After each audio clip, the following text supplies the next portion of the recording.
Oke, assalamualaikum warahmatullahi wabarakatuh. Di video kali ini saya akan mempraktekkan langkah-langkah ya sebelum melakukan install ulang.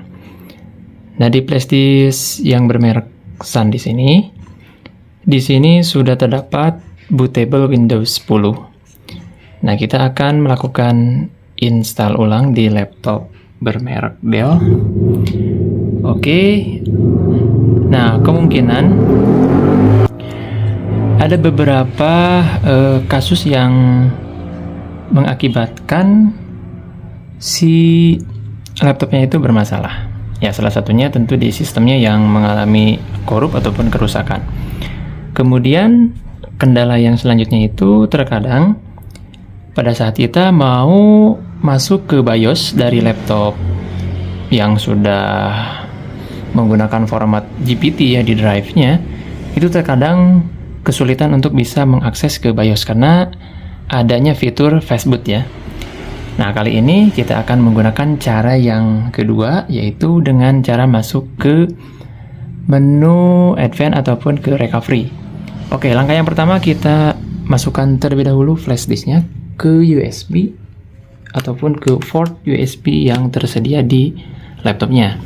Dan pastikan di port 2.0 ya, karena USB itu ada USB 3 dan USB 2. USB 3 itu yang biru warna dari portnya. Nah, kemudian USB 2 itu kita gunakan yang hitam.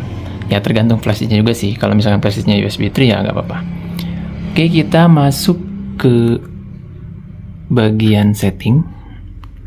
Nah, masuk ke sini. Oh, maaf, bukan ke setting ya teman-teman, tapi kita masuk ke setting ini. Nah, yang ini. Kemudian masuk ke update and security. Ini cara biasanya lah ya, karena banyak cara untuk bisa masuk ke menu ini. Nah, kemudian masuk ke recovery. Lalu di sini ada pilihan reset disk PC dan juga ada pilihan Advanced Startup. Nah, kalau yang atas, yang reset disk PC ini sama halnya dengan kita mau mereset kayak seperti di handphone gitu ya. Mau kembali ke pengaturan pabrik. Nah, kalau kita di sini akan memilih Advanced Setup. Oke, pilih Restart Now. Oke, setelah itu masuk ke bagian ini ya. Nah, kita pilih Troubleshoot, Advanced Option. Kemudian kita pilih UEFI Firmware. Nah, yang ini ya. Ini cara yang lain agar kita bisa masuk ke BIOS ataupun ke UEFI. Oke, kita klik, kemudian pilih Restart. Nah, dengan cara itu kita akan langsung diarahkan ke BIOS yang ada di laptop ini. Itu kan terkadang ya, kita itu kesulitan untuk bisa masuk ke BIOS dari si laptop gitu ya. Terkadang sih, tidak semuanya terjadi seperti ini.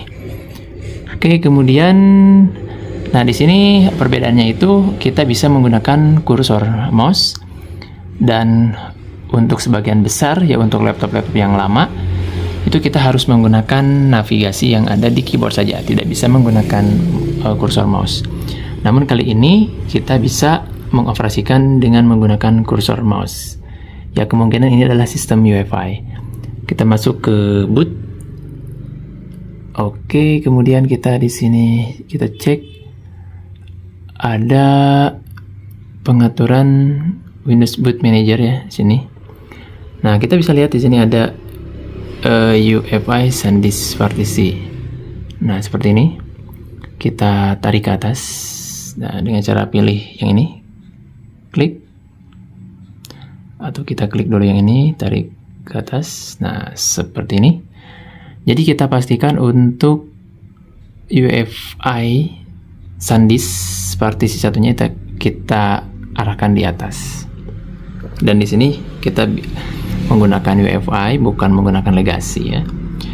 Oke, setelah itu kita apply, kemudian oke. Dan perlu teman-teman ketahui, di sini saya menggunakan Windows 10 itu versinya yang lama.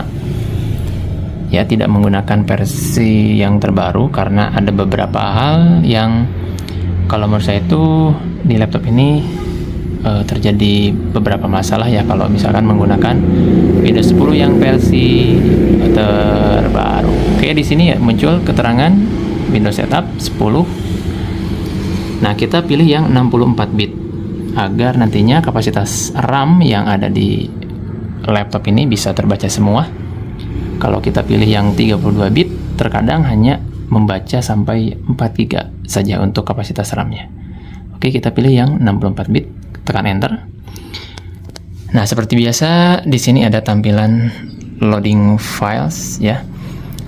Dan untuk para teknisi ataupun teman-teman yang biasa otak-atik laptop ataupun komputer atau aktivitas install ulang, itu sudah tidak asing lagi dengan tampilan yang tadi ya. Nah, kemudian kita masuk ke sini. Nah, teman-teman bisa perhatikan di sini kita tidak menemukan kursor mouse ya. Nah, di sini ini kursor mouse-nya nggak ada ya. Nah, terus kalau misalkan terjadi seperti ini teman-teman jangan lanjutkan ya, jangan melanjutkan proses seperti ini. Ini kita lihat, nah ini nggak ada ya. Jadi kita gerak-gerakan touchpad-nya, di sini tidak muncul kursor. Nah, kemudian kalau misalkan menggunakan mouse yang menggunakan USB itu, apakah akan muncul kursornya? Akan muncul ya teman-teman, pasti akan muncul. Nanti pada saat kita colokkan kursor mouse di sini, itu secara otomatis akan muncul kursor. Ya, kursor mouse-nya di sini akan muncul. Kemudian setelah kita lepas lagi USB mouse-nya, itu si kursornya akan hilang lagi. Nah, itu kejadiannya sudah beberapa kali saya menemukan kasus seperti itu. Nah, jadi kalau misalkan sudah seperti ini bagaimana? Padahal ini kan prosesnya masih bisa dilanjut ya untuk proses install ulang. Nah, tetapi di sini saya hanya akan masuk ke bagian partisinya saja dan tidak akan melakukan install ulang ya. Jadi kalau misalkan kejadian seperti ini tidak muncul kursor mouse, oke, kita stop dan kita ganti versi Windows-nya. Karena seperti yang sudah tadi saya katakan bahwa di playlist ini saya sudah membuat bootable Windows 10, tapi versinya itu versi yang jadul ya, versi yang lama. Nah, kalau misalkan menggunakan versi yang lama, nah kejadiannya seperti ini. Ini bisa dikatakan tidak cocok teman-teman ya, karena untuk laptop seperti ini yang direkomendasikan tentu Windows 10-nya itu versi yang lebih baru ya. Oke, jadi kalau seperti ini kita tidak disarankan untuk melanjutkan. Oke. Nah, terus bagaimana? Ya, kita harus ganti dulu versi Windows-nya. Nah, setelah kita menggunakan versi Windows 10-nya yang terbaru, misalkan H2 gitu ya. Jangan menggunakan yang 19 lah. Kalau misalkan kejadian seperti ini, oke, kita ganti versi Windows-nya. Oke, semoga video ini bisa bermanfaat. Sampai jumpa di video-video selanjutnya.